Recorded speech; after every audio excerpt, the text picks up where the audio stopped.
Bom, pessoal, falar um pouco de compressores.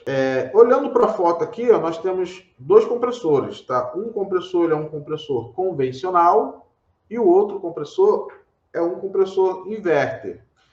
Olhando para eles, fica difícil de saber quem é o compressor convencional e quem é o compressor inverter, tá? Então, algumas coisas aí que eu vou passar para vocês se atentarem na hora de vocês pegarem um compressor, forem fazer alguma substituição de compressor, saber se o compressor é inverter, saber se o compressor é convencional. Então, é uma dica que eu vou dar para vocês. Uma das coisas que vocês podem verificar é a tensão do compressor. Na maioria das vezes, os compressores inverter, ele vai estar 290 a 310 volts. Então, se tiver nessa faixa de tensão de 290 a 310 volts, já dá para suspeitar que é um compressor inverter. Se tiver só 220 a 240 volts, um compressor convencional. Uma outra coisa também que você vai ter de informação no compressor é que no compressor inverter vai estar lá 3pH. Então, 3pH e do lado vai estar de 290 a 310. O que seria esse 3pH? 3 fases, porque o compressor inverter, ele é um compressor trifásico, só que é um compressor trifásico, tensão contínua, tá? Não é tensão alternada, ele é tensão contínua. Então, vai ter lá no compressor 3pH de 290 a 310 volts. Não é que vai ter 290 a 310. Ou você vai ter lá, pode ser que você tenha um compressor 3pH 290 ou um compressor 3pH 310, tá? Então, você pode ser que tenha um dos dois, uma dessas duas informações. Então, isso também ajuda na hora de saber se o compressor é inverter ou é convencional. E o compressor convencional, se for compressor de baixa capacidade, ele vai estar somente 1 pH, ou seja, uma fase. Se tiver um pH 220 ou 240 volts, é um compressor monofásico. Desculpa, um compressor monofásico não, gente. É um compressor convencional, tá? Além de ser um monofásico também, eu não errei na informação, mas é um compressor convencional, tá? Então, tá aí o que eu escrevi, ó. Diferente do que muitos pensam, o compressor inverter não são muito diferentes dos compressores convencionais, tá? Então, se você olhar um para o outro, são iguais. Os compressores convencionais trabalham com 3 terminais para sua ligação, assim como o inverter.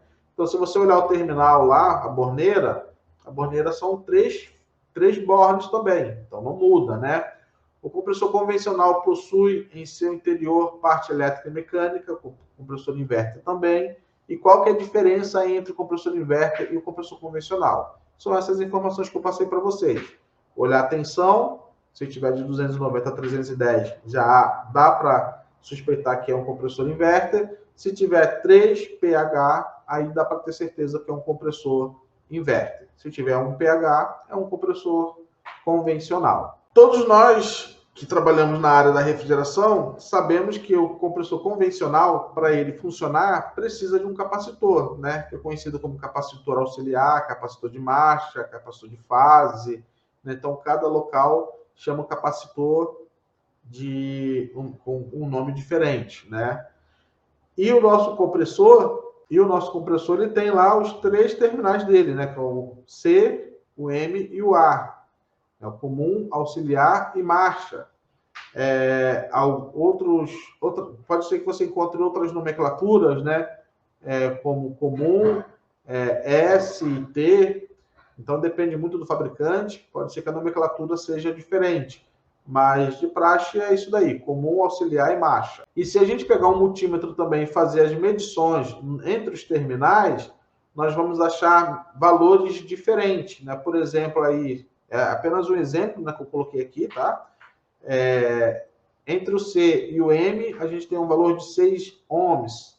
Entre o A e o C, a gente tem um valor de 9 ohms. E entre o A e o M, a gente tem um valor de 15 ohms. Ou seja, nós temos valores de resistências diferentes quando a gente trabalha com compressor convencional, tá? Então, essa daí também é uma maneira de você saber se o compressor é inverter ou é convencional, tá? Ele vai dar valores diferentes nos seus bornes. Já o compressor inverter, se você for fazer a aferição pelos bornes, você vai ver que os valores que vão dar vai ser uma diferença muito pequena, tá? Por exemplo, aqui, ó, entre o W e o V, 3,5.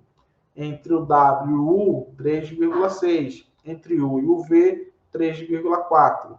Então, a diferença de um terminal para o outro é muito pequena, tá? Então, nos testes de resistência, encontraremos valores entre 0,5 e 8 ohms, devendo haver uma tolerância máxima entre os terminais de até 0,5 ohms entre eles.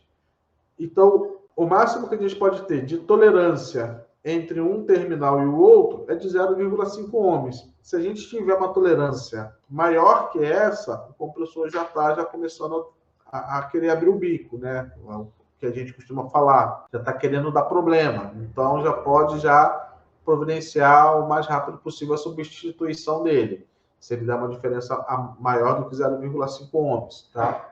Então, o compressor inverter, a gente consegue medir ele e achar uns valores próximos, tá? Como falei, esses valores que estão aí de 3,5, 3,6, 3,4 são valores que eu coloquei para exemplo, tá? Só para vocês terem uma visão que os valores são próximos um do outro. Se der valores com diferença de 0,5 ou mais, então já providencia a troca do compressor.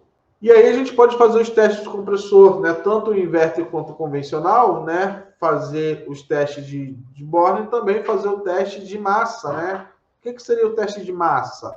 É ver se o compressor não está em curto com a carcaça, né? Ver se ele não está passando tensão para a carcaça, estando em curto com a carcaça. Então a gente pega um multímetro, a gente coloca ele em escala de resistência, ou muita gente gosta de usar aquela escala de apitar, né? Aquele sonoro, encosta um terminal, uma ponta de prova em um terminal do compressor e a outra ponta de prova em algum ponto da carcaça do compressor. Pode ser, como está aí no exemplo, o tubo de descarga do compressor. Então, você faz esse teste nos 3 terminais e vê se vai ter alguma resposta no multímetro, se o multímetro vai apitar ou se vai alterar os valores que estão no multímetro. Se tiver alterado alguma coisa ou apitado o multímetro, substitui o compressor, porque o compressor está em curto, né? Ele está dando fuga para a carcaça, e isso pode ocasionar queima do compressor até uma coisa mais grave, tá? Então, se tiver alguma coisa parecida, seria bom substituir o compressor. Uma ferramenta que a gente também aconselha a fazer esse teste, que vai dar uma resposta até melhor do que o multímetro, seria o megômetro, né? Então, a gente recomenda a fazer esse teste com o megômetro, para ter uma certeza maior do isolamento entre a carcaça e o embobinamento, né? Então, às vezes, com o multímetro, a gente não consegue fazer o teste perfeitamente, não consegue ter uma boa leitura de uma possível fuga de tensão para a carcaça. E com o megômetro, a gente já consegue ter essa leitura entre a carcaça e a bobina, né? Ver se não está tendo fuga de tensão, tá? Então, na aula prática, eu vou fazer os testes com o megômetro, vou mostrar o megômetro para vocês, para a gente poder fazer o teste com o megômetro, para a gente ter uma precisão maior no funcionamento, nos testes, né, de fuga de tensão para a carcaça, tá? Então, a gente vai ver o megômetro na aula prática.